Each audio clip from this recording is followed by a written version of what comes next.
Allez, nouveau numéro de votre émission, l'invité de Iringue, Madame, Messieurs.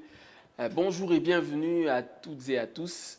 L'actualité politique en République démocratique du Congo reste dominée par la faillite de l'unique compagnie aérienne nationale que nous avons, Congo Airways, mais également du discours du chef de l'État devant le Conseil de sécurité de l'ONU, mais également de l'enterrement des victimes, en tout cas des victimes de Goma lors du carnage de Goma.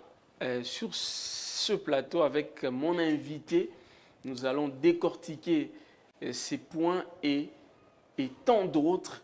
Mon invité est tout simplement Pius Romain Roland Ngoï, que je salue. C'est un journaliste, un éminent journaliste indépendant. Bonjour Pius Romain Roland.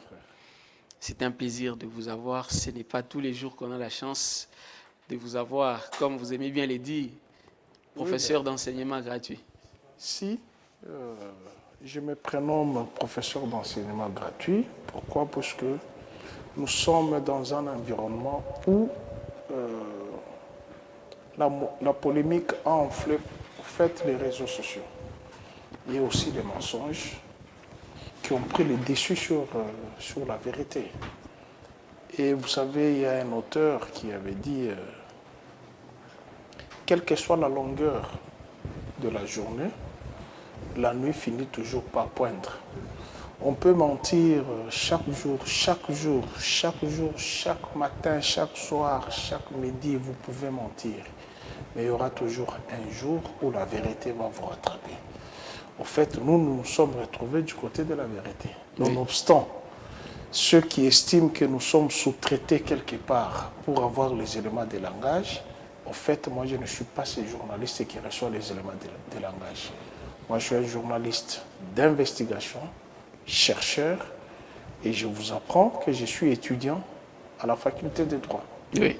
Donc, je suis encore un apprenti, juriste, et voilà un peu ce que je pouvais dire de cette petite présentation. Oui, mais avant d'aller plus loin, nous avons notre confrère Boujakera qui est aujourd'hui en prison. On ne peut pas aller plus loin dans cette émission sans pour autant placer un mot sur sa détention. On a vu les rassemblements des journalistes engagés du Congo Rajek chez la ministre de Justice pour réclamer la libération de Boujakera. Un petit mot, une arrestation. Bon, vous savez que les arrestations arbitraires. Depuis le 24 janvier 2019, à ce jour, ce sont les arrestations arbitraires, en fait, des règlements des comptes. Stani Boujakera n'est pas le seul à être en prison. Vous avez mon ami et frère, Barnabé Milingano, oui, qui d'ailleurs, au mois de novembre, plus précisément le 28 novembre, va couvrir sa liberté, puisqu'il avait été condamné pour 36 mois, oui, pour n'avoir rien fait. Alors que tous nos voleurs, ceux qui ont volé l'argent de la République, se trouvent au gouvernement. Tous les détenteurs du sang des Congolais se trouvent au gouvernement. Mais vous avez les innocents qui n'ont rien fait. Je prends le cas de Salomon, on va en parler. On va en parler, oui. Et en passant, vous avez Mike Mukebai qui est en prison. Il n'est pas le seul. Vous avez Jean-Marc Abound. Je l'ai toujours dit. Si nous étions dans un pays sérieux, les éléments que Jean-Marc Abound a dit devraient aider à la justice d'enquêter. Oui. D'aller dans les îles où il a parlé s'il y avait réellement de l'argent qui était déversé dans ces îles vierges. Oui. Mais on a plutôt arrêté celui qui a dénoncé. Est-ce que vous pouvez vous imaginer? Sous d'autres cieux, on se dit, bon, on nous a donné une piste. On doit aller enquêter là-bas. Mais au lieu d'enquêter, vous arrêtez quelqu'un pour diffamation. Qu'est-ce qui justifie que c'est une diffamation? Puisqu'il vous a dit, les sacs d'argent vont quelque part. Et il y a une autre... Bon, moi, je n'aime pas l'appeler une consoeur. Hein. Oui. elle est tout le temps sur les réseaux sociaux. Elle a parlé, elle est allée, qu'à Mboujima, il n'y a rien. À Kanagé, il n'y a rien. Ils ne font que voler. On a vu les images. Ils achètent des maisons en Afrique du Sud, au Canada, à Bruxelles, en Belgique, à Paris, en France, à Dubaï, en Turquie. Elle a dit ça. Mais une bonne justice, oui. Vous devrez enquêter, c'est une piste de solution. Exactement. C'est une piste d'enquête. Exact. C'est dans le cas de Jean-Marc Aboud. C'est une piste d'enquête, on vous a dit, voilà, il y a des sacs d'argent qui quittent le pays pour tel endroit. Allez enquêter là-bas, plutôt le mettre en prison, et puis le condamner pour 7 ans. Un autre. Vous le condamnez 7 ans, malheureusement, aujourd'hui, il reste 89 jours, jusqu'au 20 décembre. Alors, c'est une réalité. Exactement. Qu'est-ce qui présage que ceux qui l'ont condamné seront là pour le second mandat, même s'ils rêvent? Et je ne pense pas. Et vous avez les cas de Salomon. Oui, je voulais justement qu'on en parle. Aujourd'hui, le conseil spécial de Moïse Katumbi, devant, en tout cas, la haute cour militaire, on l'a vu, il était abattu. Il a dit que c'était un procès de la honte. J'ai suivi le procès. Si la réalisation peut nous donner au moins les images de la plaidoirie de Maître Hervé Diakessi, je suis resté abasourdi. Je me suis dit, le ministère public n'a pas autre choix que de libérer Salomon face à cette plaidoirie. Le ministère public a encore demandé une semaine à la week-end. C'est vous qui poursuivez. Mais vous allez... Ce sont les avocats qui peuvent demander les reports. Oui. Ce n'est pas au ministère public, puisque le ministère public est censé avoir tous les éléments. C'est vous qui poursuivez. Mais comment voulez-vous un ministère public qui se trouve en difficulté? Vous dites, première accusation, il détenait une arme. Les propriétaires de l'arme vous disent, c'est mon arme que j'ai perdue le jour de la manifestation. Alors, comment cette arme-là, qui est perdue le jour de la manifestation, s'est retrouvée à l'aéroport international d'Enjil, les jours qu'on embarquait Salomon comme un malfrat? Comment le temps là qui a coulé entre le jour de la manifestation, où le garde-corps de l'ancien Premier ministre, sénateur Matata Mponyo, reconnaît que c'est son arme, bien identifiée, bien numérotée. Oui. Et c'était ça le premier élément d'accusation. Oui. J'ai suivi le procès, j'ai appris le nom d'un certain Dani Banza. Cité là-bas. Cité là-dedans, qui aurait influencé bon, je ne sais pas si c'est un agent de l'ANR ou pas. C'est un ambassadeur. Non, il aurait influencé, ça c'est que j'ai appris du procès. Un agent il aurait influencé pour que la personne accepte qu'elle transférait qu'elle était en communication avec Salomon en rapport avec les événements qui se passent à l'Est. Donc, si je comprends bien, M. Dani Banza aurait, j'ai mis aussi au conditionnel, joué un rôle très important. Mais lorsque le nom est cité ainsi au procès, il faut venir comparaître. Moi, j'avais assisté au procès de Botetti. Oui. C'était ici au camp Kokol. Oui. Où un des assassins qui avait cité le nom de l'ancien gouverneur André Kimbuta. Qui non, nous sommes sous-traités, c'est Kimbuta qui nous a envoyé, patati patata. Kimbuta avait comparu. Donc, monsieur... On l'avait appelé à la barre et on l'a montré à la face du monde.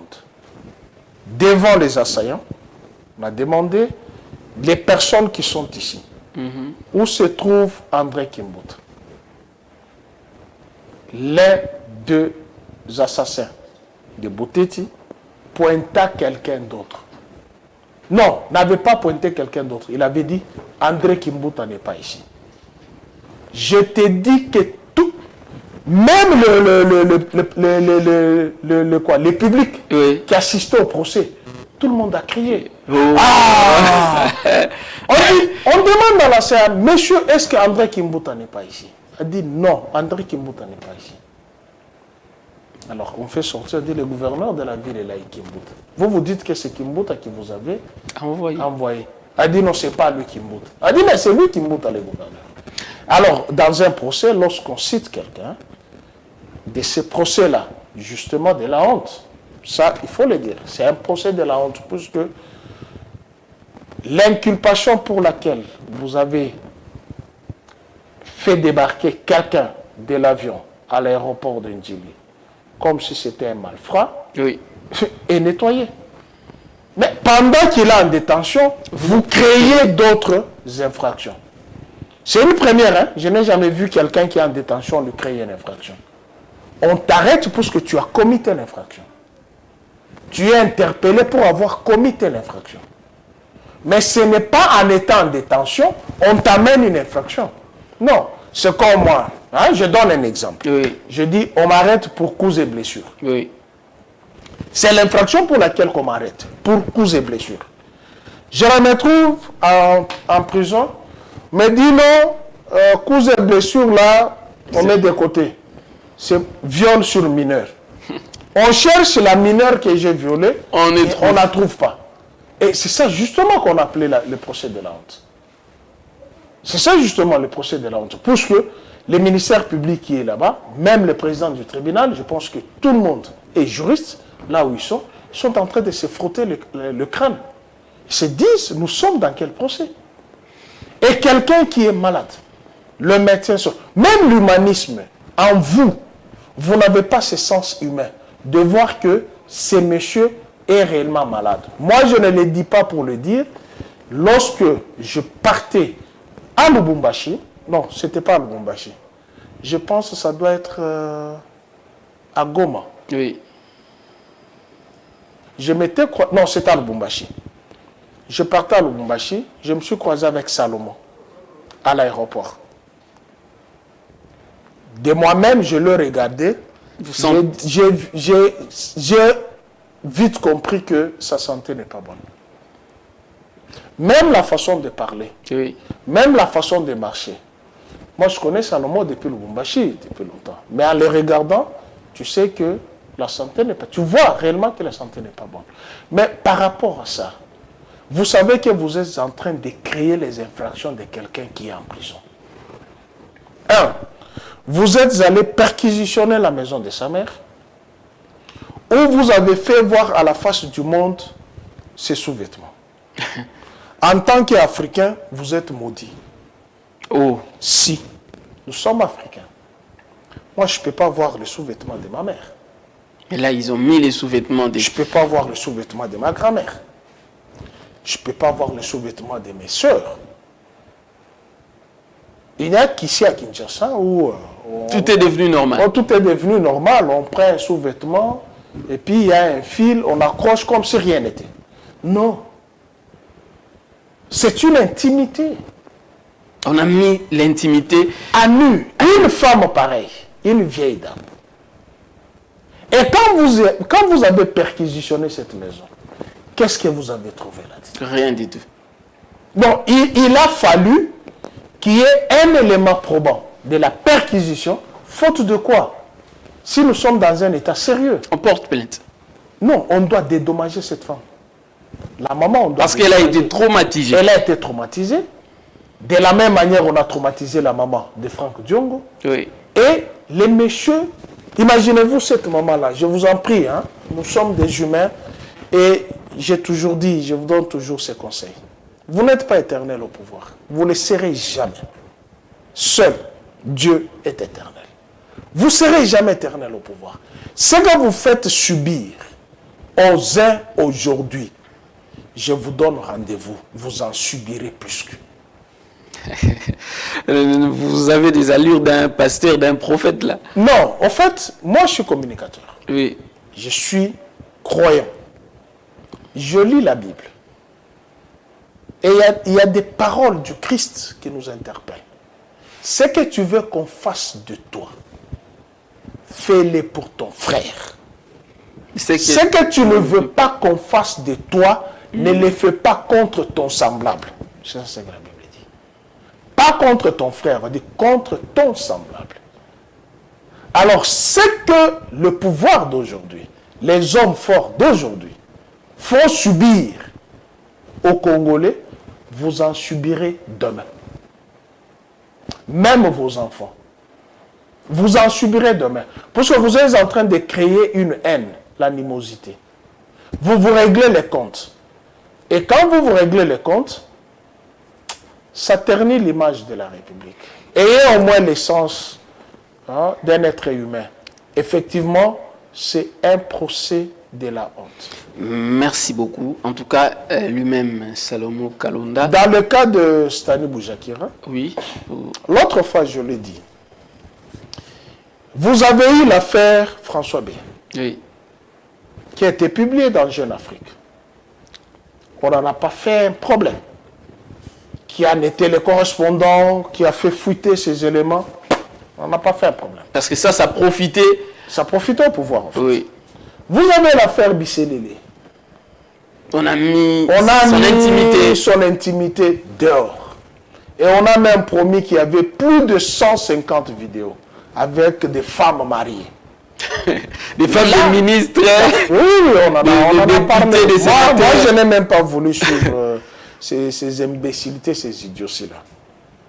Mais là, on n'a pas demandé qui a publié sur Jeune Afrique, qui a fait fuiter ces images.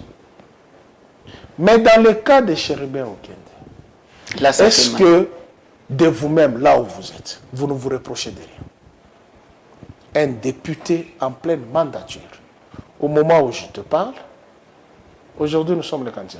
Le 21 septembre. Le 21 septembre. C'est-à-dire le 12 septembre, il a totalisé 3 mois. 2 mois. Oui. 2 mois. Et nous allons vers le 3e mois, presque un trimestre. Il est toujours au froid. Au froid. Sa famille malheureuse, toute malheureuse. Vous ne vous rendez pas compte dans quel état se trouve sa famille. Je ne parle pas de la famille politique, je parle de la famille biologique. Ses enfants. Donc, ils savent que leur papa quittait la maison pour aller au Parlement, du Parlement à la maison. Aujourd'hui, leur papa se trouve quelque part, inerte. Vous n'êtes pas éternel. Dans les mêmes conditions que se trouve Chéribin Okende, vous en serez aussi. Non, ne parlez pas. Non, tout le monde est mortel. Tout le monde est mortel. Mais écoutez, ne souhaitez pas... Non, moi je suis mortel. Oui, tout le monde, même moi. Oui, alors quand on dit on se retrouvera là-bas, ça devient encore une infraction. La mort devient encore une infraction. Voilà. Je ne dis pas que je vais vous étrangler, parce que vous êtes trop dangereux. Je ne dis pas qu'il y aura un coup d'État. Je ne dirai pas qu'on va... Non, même une mort naturelle peut vous emporter. Merci beaucoup. Et même dans le cas de Salomon, j'aurais appris que durant les 2 années qu'Étienne Tshisekedi était dans le froid, c'est lui qui payait. Oh. Oui, ça c'est que j'ai appris. Salomo Kalonda. Salomo Kalonda, c'est lui qui payait. C'est-à-dire pour le compte de Moïse Katumbi, donc la famille. Oui, comme ils étaient tous ensemble. Et d'ailleurs, moi, je me rappelle les propos de Bruno Mavungu qui avait dit remettez l'argent de Moïse Katumbi.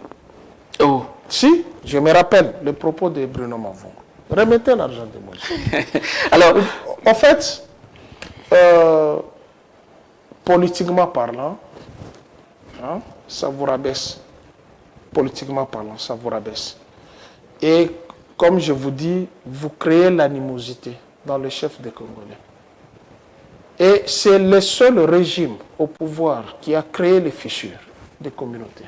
Les gens ne se supportent plus. Même nous, dans la presse, il y a des maisons de presse où on m'invite et je ne pars plus.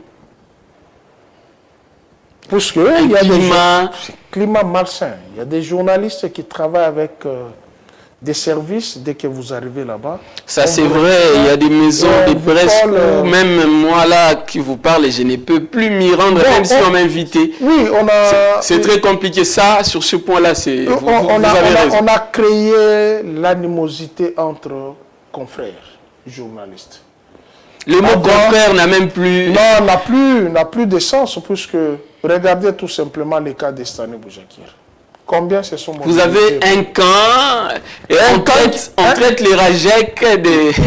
Un camp qui défend l'indéfendable, puisque c'est un camp qui se trouve à la Major aujourd'hui. Oui. Mais demain, vous ne serez pas à la Major. N'est-ce pas? Et il faudrait que dans une vie terrestre, qu'on se fasse du bien. Le mal ne prime pas. Il y a un auteur qui avait dit « tout passe, tout coule ». Rien n'est Rien n'est demain. demain. Alors, merci beaucoup. J'aimerais qu'on aborde les sujets. Attends, je voulais aborder un sujet. Je ne connais pas le nom de cette dame-là. Oui. Mais on m'a envoyé une vidéo par mon grand frère à partir des États-Unis. Oui. La femme qui raconte des histoires sur Joseph Kabila. Non, Joseph Kabila soutient la candidature de Fathi. Oh. Et John Numbi a dit... Oui, j'ai vu ça. J'ai vu ça. Qu'est-ce qui s'est passé exactement? Vous savez, il n'y a pas un régime de menteurs comme ce régime ici. Beaucoup plus l'UDPS. Oh. L'UDPS, c'est un laboratoire nuisible. Et je ne veux pas aller dans les considérations communautaires. Sinon... Mais je prends le propos de Alphonse Ngoïka Sanji. Ngoïka Sanji dit quoi exactement? Les Balouba mentent trop. Lui-même avait dit ça. Ça se trouve sous plateforme de Top Congo. Ngoïka Sanji lui-même avait dit les Balouba mentent trop. Il avait motivé. Ça lui déposait la question. On l'avait traité de ce qu'il avait dit. Il a dit les pouvoirs ici viennent d'où? Ça ne vient pas de Kabila. Ça, c'est Ngoïka Sanji qui avait dit. Ah, ça, c'est lui, hein? Oui, ça, c'est parce que Ngoïka l'échelle de l'État a démenti cela. Les gens ici sont... Non, parce que le chef a démenti cela. J'ai cité le nom de Ngoïka Sanji. Oui, oui. Je ne dis pas que c'est... Non, je sais. Moi aussi, j'ai dit que le chef de l'État s'est prononcé à ce sujet à New York. Il a été clair. Il a dit qu'il a été, en fait, contacté par Raymond Chibanda et le professeur Némi, pas pour le compromis à l'africaine, mais parce qu'il avait gagné les élections, mais puisque nous étions dans un cas particulier... Il avait été contacté quand? Nous étions dans un cas particulier et il fallait un gouvernement de coalition parce que les FCC avaient la majorité parlementaire dans un régime semi-présidentiel. C'est tout à fait normal. Raisonnons par absurde. Je suis élu chef de l'État. Oui. Qui contacte qui? Pour former le gouvernement. Normalement, c'est les chefs de l'État qui contactent les concernés, les forces. Mais comment les forces qui n'ont pas gagné les élections peuvent te contacter, toi qui as gagné les élections? J'ai tout dit. Ah, en tout cas, libre à vous d'interpréter. Je n'aimerais pas qu'on aille plus loin dans ces sujets. Non, je dis, parce que c'est un sujet qui est d'actualité, oui. qu'on en débatte. Nous sommes dans une démocratie, je n'ai pas insulté. Oui. J'ai dit, le chef de l'État a dit, c'est lui qui avait gagné les élections. Je le concède. Mais ça, c'est une réalité. C'est lui qui a gagné les élections, oui. Mais comment vous qui avez gagné les élections, vous pouvez être contacté par ceux-là qui ont perdu les élections pour former le gouvernement? Non, mais parce que... Pour être dans une non, non, parce qu'ils avaient la majorité au Parlement. Ils pouvaient dire, mais nous avons la majorité, nous refusons de composer avec vous. C'est faisable. Et aujourd'hui, la majorité est où? Ah, mais vous savez ce qui s'est passé avec la décision de la Cour constitutionnelle. Vous savez, il y a à boire et à manger dans tout propos. Il y a à boire et à manger. J'estime que la meilleure des choses, les élections sont déjà passées. Nous nous préparons aux futures élections. Dans 89 jours. Aujourd'hui, nous sommes le 21. Oui. Du 20 septembre au 20 décembre, c'est 90 jours. Aujourd'hui, nous sommes déjà le 21. C'est-à-dire nous sommes déjà 89 jours. Pourquoi on doit encore remuer ce qui s'est passé il y a 4 ans? Pourquoi? Pour en tirer quel bénéfice? Pour se justifier pour quelle raison? Donc, on se reproche de quelque chose. Alors, merci. Permettez qu'on évolue parce que le temps est allé trop vite. Aujourd'hui, nous avons un autre dossier. Faillite de Congo Airways. Ça tire de partout. on reproche à l'ancien Premier ministre Matata Ponyo et à Joseph Kabila d'avoir créé une entreprise qui était, en tout cas, déjà appelée à la faillite. Donc, ils ne nous ont pas facilité la tâche maintenant. Ils n'ont pas facilité la tâche à la République. Aujourd'hui, nous n'avons même pas un seul avion. Je n'arrive pas à comprendre. Comment vous pouvez créer une entreprise qui était déjà programmée à la mort? Après combien d'années? Ça, c'est selon Alignetti qui la déclaration de Alignetti et de l'Union sacrée. D'abord, je n'ai jamais cru en cette institution de l'IGF. Je n'ai jamais cru en leurs animateurs du fait qu'ils avaient élaboré un rapport contre Boukangalonzo et dans ce rapport, il y avait des éléments qui n'y figuraient pas alors que à Boukangalonzo, ces machines y étaient. Ah bon? Donc ils ont inventé des choses. Ils ont inventé des choses. Moi, il n'y a aucune crédibilité dans ça. Parlons de Congo Airways. J'aurais entendu, puisque les discussions, c'est dans les réseaux sociaux. Exactement. Oh non, on avait acheté les cercueils volants. On achète les cercueils volants. Mais entre-temps, je préfère citer son nom. Oui. C'est Dou Jésus Beledou. Ah, notre confrère. Notre confrère. Il dit, ces avions ont été certifiés par l'IATA. L'IATA, c'est une agence internationale. Ce que vous pouvez vous rendre compte. Hein? Oui. Là, on parle... Je sais que les gens qui vont écrire dans les commentaires vont tenter... Ici, on raisonne des choses qui sont concrètes. Exact. Cette émission se trouve sur la plateforme de Télé 50. Notre confrère, mon frère, Dou Jésus Beledou, dit que ces avions-là ont été certifiés par l'IATA. C'est-à-dire, c'était des avions en bonne et due forme. Comment pouvons-nous programmer une entreprise à la mort où les avions sont certifiés? Ces avions seraient achetés en Irlande. Hein? Oui, oui. Regardez un peu l'Irlande. Oui. C'est presque la Grande-Bretagne. Exactement. C'est vraiment au nord là-bas. L'Atlantique là-bas. Entre le Canada et l'Europe. Exact. C'est là où se trouve l'Irlande. Le Royaume-Uni. Ça quitte là. Jusqu'ici. Jusqu'en Afrique. En Afrique où? À Kinshasa. Les jours de son inauguration, Kinshasa, province orientale. Et comment ces avions-là, qui étaient déjà des cercueils volants, pouvaient survoler? Et au moment où je te parle, bon, moi je ne sais pas si c'est en faillite, oui, ou c'est la mauvaise gestion. Puisque ne peut déclarer une société en faillite que la justice. Donc il y a une différence. Donc il y a la mauvaise gestion et la faillite. Si. La faillite, c'est que ça doit être constaté par la justice. Et on dissout la société. Au moment où nous parlons, la justice n'a pas encore... Donc c'est la mégestion. Vous êtes en face du professeur d'enseignement gratuit. Lorsque vous parlez de la faillite d'une société, il faut que les actionnaires se rendent compte juridiquement. Et les actionnaires sont connus. Vous avez le GFREM, vous avez la SNCES, vous avez la RVA et... Est-ce que ces avions-là ont déjà connu un crash un jour? Non, en tout cas pas encore depuis que Congo Airways a commencé.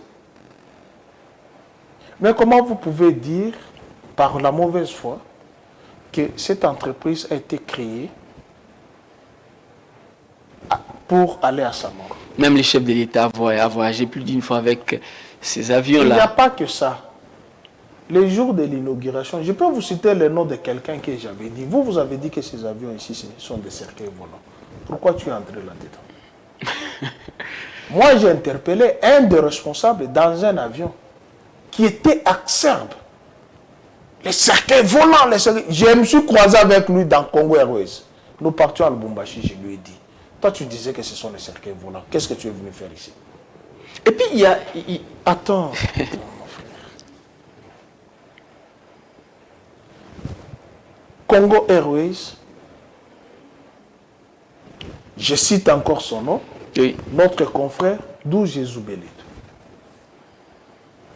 cite les actionnaires de Congo Airways. D'où vient cette histoire que Kabila et Matata ont créé une société programmée à la mort? Alors que vous avez RVA là-dedans, oui. Vous avez FPI, vous avez CNSS, vous avez OGFREM. Et c'est ce qui fait que vous n'avez pas entendu la polémique d'un administrateur qu'on a, de l'OGFREM qu'on a envoyé. Oui, la polémique. C'est pour avoir un œil regardant. Ce sont les actionnaires principaux. C'est pour avoir un œil regardant. Lorsque vous êtes face aux mêmes gestionnaires et aux incompétents, le seul discours qui peut transparaître de leur bouche, c'est Kabila qui a tué le pays. Alors, en ce moment-là, Kabila est déjà parti, ça fait combien? 4 ans. Mais Congo Airways, volé. Et puis c'est là... Nous sommes partis avec Congo Airways à Kindu. Oui. Avec l'ancien Premier ministre. Ils sont partis à Kindu. Et toujours dans leur incrimination. Oh, la restauration, c'était $80. J'aurais appris. Ces gens, il faut toujours faire attention. J'aurais appris que c'est le groupe Taverne. Oui. Qui donnait la nourriture. Alors, il faut aller poser la question à ce groupe Taverne. Parce que quand vous avez des compagnies d'aviation, il y a toujours des contrats. Contrat de tel, contrat de tel. Et les groupes Taverne, là, appartient. Je ne vais pas citer les noms, mais allez voir les groupes Taverne. À un dignitaire de la place, on ne cite pas le nom. Oui, allez voir les groupes Taverne. C'est-à-dire, il y a une architecture des mensonges pour nuire. Du moins, Kabila a créé Congo Airways. Du moins, Kabila a créé Congo Airways. Maintenant, vous qui êtes venus là, vous en avez créé combien? C'est pourquoi j'avais dit l'autre fois, si Matata est encore Premier ministre et Joseph Kabila président de la République, Congo Airways ne tomberait pas en faillite. Donc, on n'aurait pas de mes gestionnaires. Donc, juridiquement, on n'aurait pas de mes gestionnaires. On serait même au 10e avion. Puisqu'il y en avait combien? 4, hein? Oui. L'année prochaine, on pouvait en avoir, l'autre année, on nous voit, et puis la compagnie s'étend. Voilà un peu quelqu'un qui avait ce souci de relier les deux bouts du monde. Nord, sud, est, ouest du Congo. C'est ça ce qu'on appelle l'intégration.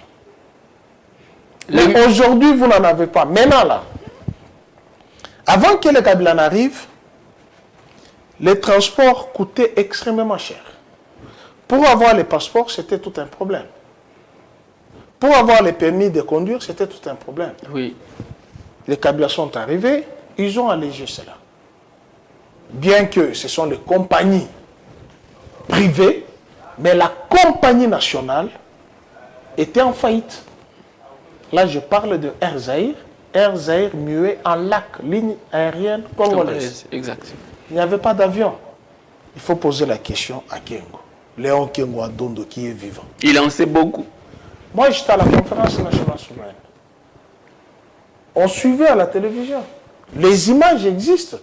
Ceux qui sont à la RTNC, s'ils sont réellement archivistes, qu'ils ponctionnent cette partie de ce que je vais citer. Nous mettre ça sur les médias. Il y avait le moment de déclaration politique. Oui. À la conférence nationale souveraine. Jeannot Bemba Saolona fait une déclaration politique acerbe, oui, contre la gestion de Léon Kengo Adondo.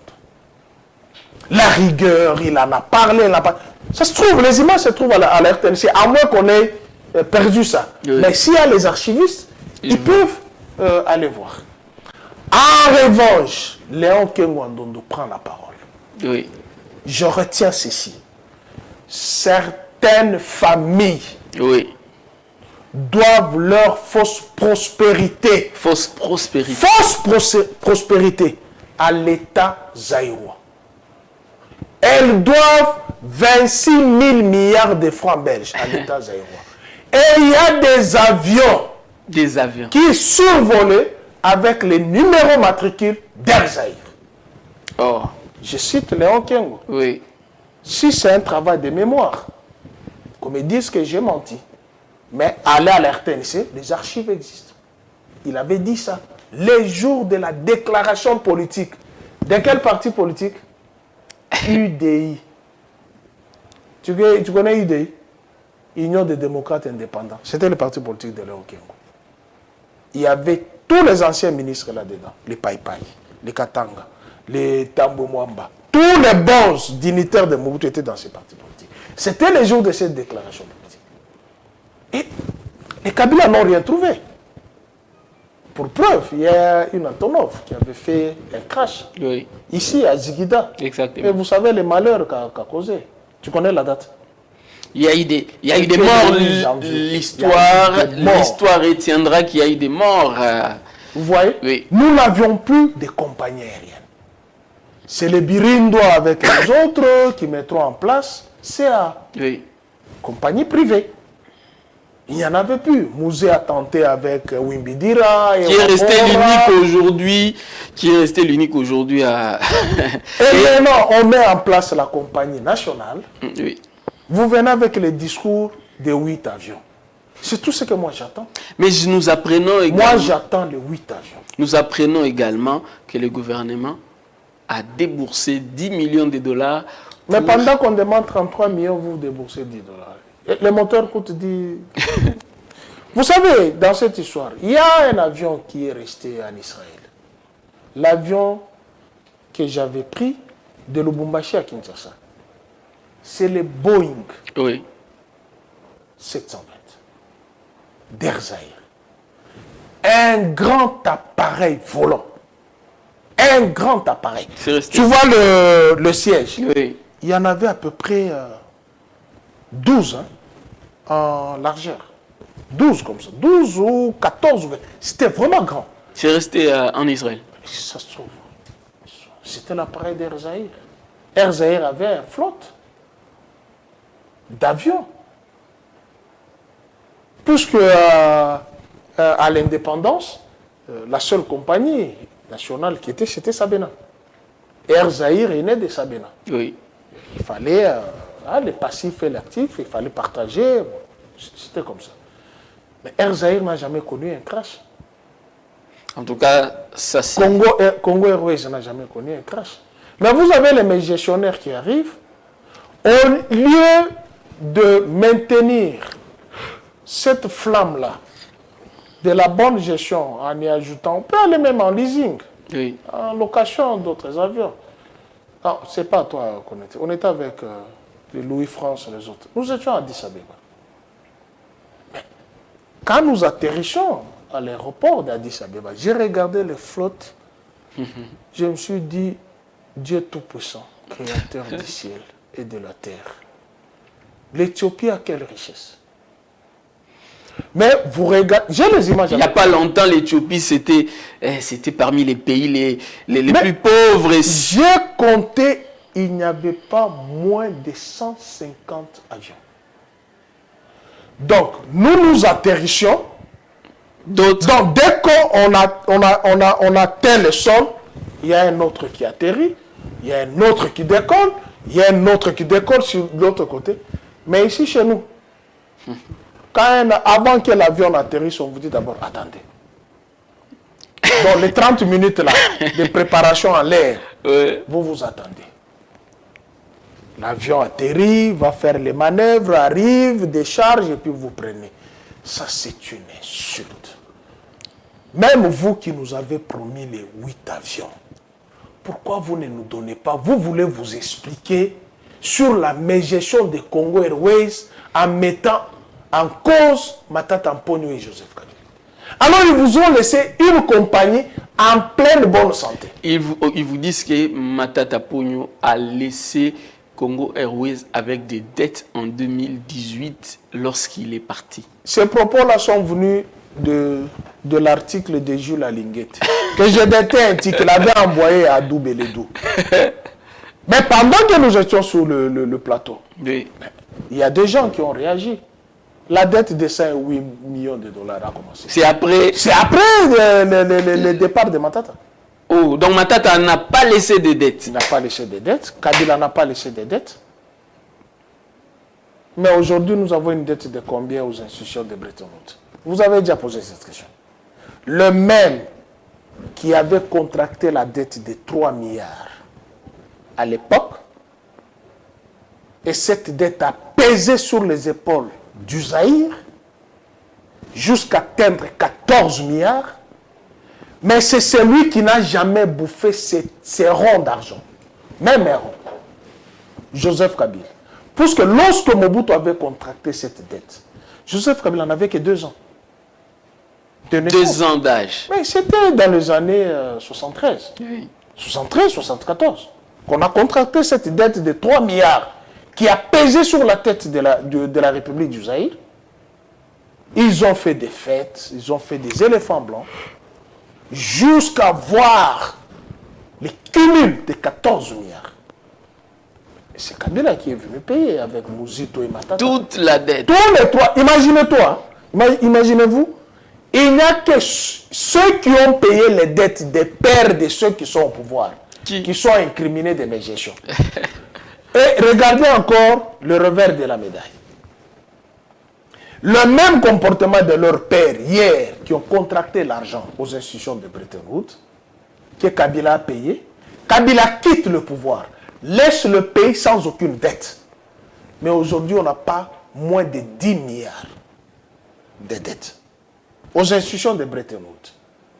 Et pourtant, on nous a vanté ici un budget de 16-17 milliards. 16 milliards et quelques. On nous a bouché les oreilles. Ben écoutez, Congo Airways n'a besoin que de 33 millions. Vous avez 17 milliards. Prenez ne fût-ce que 1 milliard, comme je l'avais dit l'autre fois. Vous ne faites que chanter les militaires. Dans les 17 milliards là, prenez seulement 1 milliard. Donnez aux forces armées de la République démocratique du Congo. On va résoudre le problème à l'Est. Et le même menteur revient à la charge. 17 milliards, mais vous avez une compagnie nationale qui tombe en faillite aujourd'hui. Allez à l'aéroport, on vous donne rendez-vous à 11h. Oui. Vous commencez le checking à 16h. Vous entrez dans l'avion, l'embarquement à 19h. Et puis vous décollez. Décollage 21h, 22h. Et vous atteignez l'autre. C'est-à-dire, je quitte Lubumbashi à 2000 km. Je quitte Lubumbashi lundi, j'arrive à Kinshasa mardi. Ça, c'est comme un voyage de Kinshasa, New York. Mais aujourd'hui, maintenant, pour atteindre Kinshasa, ceux qui sont à Lubumbashi, ceux qui sont à Goma, vous devrez faire Kampala, vous devrez faire Addis Abeba, vous devrez faire Nairobi, tous avec les implications de visa. C'est-à-dire, tu quittes ton pays, tu vas dans un pays étranger pour atteindre la capitale. Mais ce sont les donneurs de leçons qui viennent nous faire voir qu'ils sont des bons gestionnaires. Mais même pour ça, vous qui devrez écrire dans les commentaires pour m'insulter, vous ne voyez pas que vos têtes disjonctent. Non, mais ils vous disent que c'est Matata et Kabila qui ont préparé les mais lignes et Matata tout n'est ça. pas à la commande. Ça fait 4 ans que vous êtes à la gestion de la République. Lorsqu'il s'agit de voyager pour aller fêter ou assister dans les fêtes de mariage, là, l'ombre de Kabila et de Matata n'y est pas. Là, ça ne se trouve pas. Mais lorsqu'il s'agit de justifier les bilans, et j'ai entendu d'où Jésus Beledou dire les bilans doivent être partagés. Vous n'avez pas honte de dire ça, franchement. Un chef s'assure. Non, mais le FCC avait quand même géré pendant quelques temps. Souvenez-vous, Ilunga Ilunkamba était Premier ministre. Les dollars étaient à combien? Non, moi je rappelle simplement que l'histoire retiendra que lorsque Félix Tshisekedi est élu président de la République, Ilunga Ilunkamba a été nommé Premier ministre, Janine Mabunda a été élue présidente de l'Assemblée nationale. Janine Mabunda gérait quoi? Non, mais l'Assemblée nationale, c'est quand même la deuxième institution, la deuxième personnalité. Allons dans cette logique. Le premier ministre de Joseph Kabila après les élections, c'était qui? Après les élections, les premiers ministres, si je ne me trompe pas, Antoine Gizenga. Il était de quelle formation politique? Il était du Palou, après Mouzid. Attends, n'y va pas loin. Le premier vice-ministre, c'était qui? Agriculture, c'était qui? À l'époque, si je m'en souviens très bien, Zanga Mobutu. Oui. Quelle formation? C'était l'UDEMO. Est-ce que tu as déjà entendu une seule minute Kabila dire « Je partage le bilan avec Palou et l'UDEMO. Je partage mon bilan avec Olivier Kamitatou et Sesang. Je partage mon bilan avec Jean-Pierre Bemba, MLC. Je partage mon bilan avec RCD Rouberwa. Je partage mon bilan avec Force du Futur, Arthur Zaïdingom. » Vous avez déjà entendu. Mais pourquoi on va nous boucher les oreilles avec les jérémiades? Pourquoi? C'est-à-dire, lorsqu'on va comptabiliser, on risque même de nous dire il y a accord de Dani Banza dans la gestion. Il y a Fidek de Fifi Masuka dans la gestion. Il y a, je ne connais même pas les partis politiques, CEDER de Jean-Lucien Mboussa dans la gestion. Il y a les MLC de Jean-Pierre dans la gestion. L'UNC et autres. Le chef dit, c'est moi qui suis comptable. Lorsque j'irai à la demande des voix des électeurs, tu ne diras pas aux gens que non, j'ai géré avec les MLC. Non. Tu ne diras pas aux gens que non, j'ai géré avec les FCC. Non. C'est toi. Kabila a assumé. C'est ça être un chef, un leader. C'est celui qui assume. Le passif tout comme l'actif. Durant toute la gestion de Joseph Kabila, vous avez déjà entendu la citer le nom de Mobutu. Que Mobutu m'a laissé la dette de 14 milliards, Mobutu m'a laissé l'ONATRA par terre, Mobutu m'a laissé tel... Non. Donc vous reprochez à ce régime des... Non, on a entamé les réformes des entreprises. On a entamé les réformes des entreprises du portefeuille. Il y a des entreprises qui ont été considérées comme les sociétés commerciales. Doivent produire. Il y avait même des établissements commerciaux qui doivent établir, qui doivent produire. C'est le cas de la RTNC. Oui. La RTNC doit participer à la gestion. C'est entre autres la réforme amenée par Joseph Kabila. Joseph Kabila ne s'est pas plaint que non, l'armée que Mobutu m'a laissée, c'était plein de bandits, c'était plein... Non. Mais tu sais qu'il lui aussi au début, il avait dit que l'armée était professionnelle et au début il ne s'est pas plaint. C'est la fin qui justifie le moyen. Ce qu'il a dit au début, ce n'est pas ce qui se raconte maintenant. Mais vous n'avez jamais entendu de la bouche de Joseph Kabila incriminer les militaires. Vous savez d'abord que les militaires sont sous les drapeaux, n'appartiennent à personne. Même s'ils sont utilisés abusivement, d'abord c'est sous les drapeaux. Le jour où vous partez... Ils ne sont pas membres d'un parti politique, ils sont sous les drapeaux. Ils obéissent au commandement. Vous n'avez jamais entendu Joseph Kabila dire que Mobutu avait une armée de voyous, des bandits, non. C'est l'armée. C'est l'armée, elle a eu ses failles, le commandement n'a pas été bon, on a entamé les réformes. On a trouvé la garde civile, on a trouvé la gendarmerie, on a entamé la réforme, on a créé la police nationale. C'est ça être un chef. Un chef ne tire pas sur son armée. Un chef ne tire pas contre son pays. Un chef ne tire pas contre ses journalistes. Oh, est-ce que le chef a tiré contre les journalistes? Non, je ne dis pas qu'il a tiré. En tout cas, il a été sage en répondant sur la question de Boujakera. Il a dit que les affaires de la justice, lui, ne peut pas foutre son nez là-bas. Si la justice fasse son travail. Si la justice faisait réellement son travail, l'article 168 de la Constitution devrait s'appliquer dans l'affaire Matata. C'est ça. Si la justice était indépendante, n'a pas d'injonction à subir quelque part, l'article 168 devrait s'appliquer dans l'affaire Matata. Et l'affaire serait close. Mais qu'est-ce que nous voyons? Certains professeurs qui se dédisent, puisqu'ils ont eu quelques enveloppes là-bas, vous niez même votre science. Vous niez même votre science. Nous, la Cour constitutionnelle n'a pas le pouvoir régulateur. Contrairement au Conseil constitutionnel français, tout chez nous est codé, est codifié. Tout est codifié. Nous avons des lois, des meilleures lois. Il suffit simplement d'appliquer. Et qu'est-ce qui fait que même le professeur Bochab, du haut du Sénat, il a dit, a déploré qu'on ne peut pas juger deux fois une même affaire. Cette affaire est déjà close. Ça a été dit à haute voix, mais ça a été dit à haute voix. Alors, si la justice est indépendante, vous pensez vraiment que l'article 168 serait bafoué? Ok. Prenons le cas. On a créé une jurisprudence, un monstre juridique. Je vous ai dit, tout passe. Tout cool. Tout cool. Rien ne demeure. Demain, vous ferez face à cette même juridiction. Donc demain, Sam Alukonde aussi. Vous ferez face à cette juridiction. Sam Alukonde aussi peut subir non, je ne parle pas de ça. Moi, non, mais il est premier ministre, il sera ancien premier ministre. Il n'est pas le seul ancien premier ministre. Non, non, je sais, j'ai dit qu'il sera. Kengo est là. Kengo est là, Muzitu. Muzitu est là, Sami Badi Banga est là. Ilunkamba est là. Qui encore ils sont nombreux. Matata est là, le seul qui fait face à la justice, puisque elle est instrumentalisée, en fait. Il faut qu'on se le dise.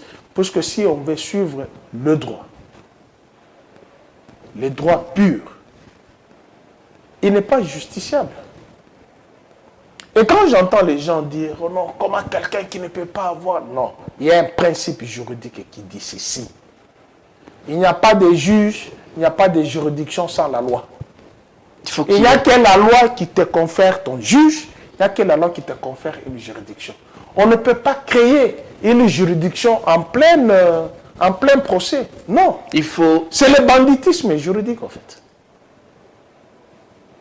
Notre loi a fait en sorte que les anciens premiers ministres et les anciens présidents n'aient pas une juridiction.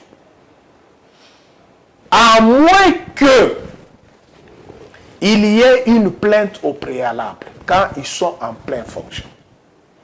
Mais après leur fonction, ils n'ont pas de juridiction. C'est ça ce que dit la loi.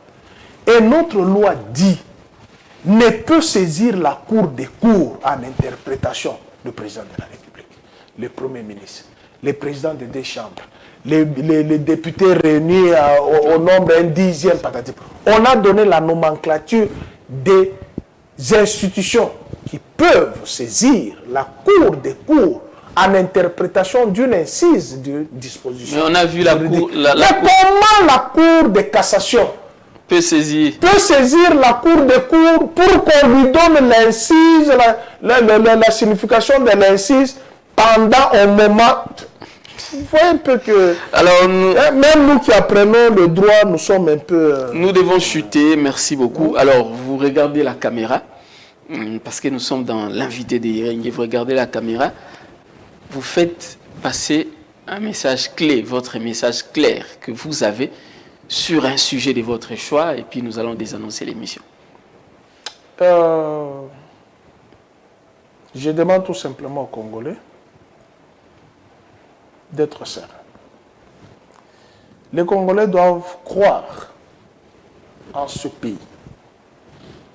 Les Congolais doivent croire aux dirigeants de demain que nous sommes pour redresser ce pays qui est tombé plus bas. Plus bas, c'est-à-dire nous sommes revenus à ce que nous avions connu dans les années 90. Les gens qui mangent temporairement. Il y a ceux qui mangent aujourd'hui, il y a ceux qui mangent demain. La fluctuation du dollar, n'en parlons pas. Moi, j'ai cru que tout ce qui se passe ici, et je crois que tout ce qui se passe ici, c'est pour nous miroiter. Qu'on ne sache pas ce qui se passe à l'Est avec les massacres de Goma. C'est un dossier d'une tache noire. Je ne vois pas les organisations des droits de l'homme. Georges Kapiamba, je ne te vois pas. Jean-Claude Katende, je ne te vois pas. C'est qui, Tchombe là? Jonas Tchombe là. Je ne te vois pas.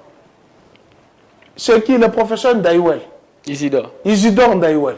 Je ne te vois pas. Christopher Ngoy, je ne vous vois pas. Toutes ces personnes que j'ai citées, elles ont été très actives hier. Même dans les faux massacres. Devraient faire des rapports dans les ambassades juste pour clouer les pouvoirs de Kabila. Aujourd'hui, vous avez l'évidence. Les Wazelendo, qu'ils soient ce qu'ils soient. Et puis, parlons-en quand même. On peut faire une marche à 3 heures du matin. Où a-t-on tué nos frères, nos sœurs, les Wazelendo là? On les a tués. Pendant la marche ou dans une église. Comment on peut nous miroiter un mensonge comme ça?